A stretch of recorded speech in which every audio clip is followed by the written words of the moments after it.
இந்த மிக்ஸி வாங்கினதுக்கு நிறைய பேர் நிறைய கேட்டிருந்தீங்க.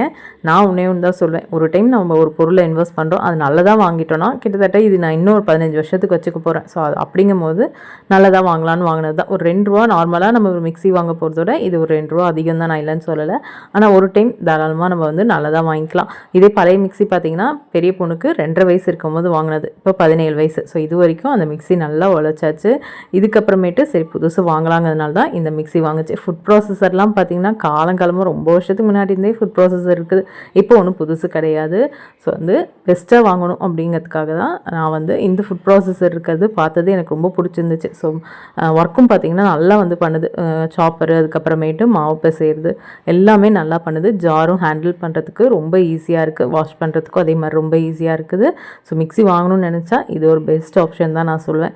ஸோ வந்து தப்பு கிடையாது. ஒரு டைம் ஒன்றுத்தில் இன்வெஸ்ட் பண்ணும்போது நல்லா தான் இன்வெஸ்ட் பண்ணிக்கிட்டால் பெட்டர்.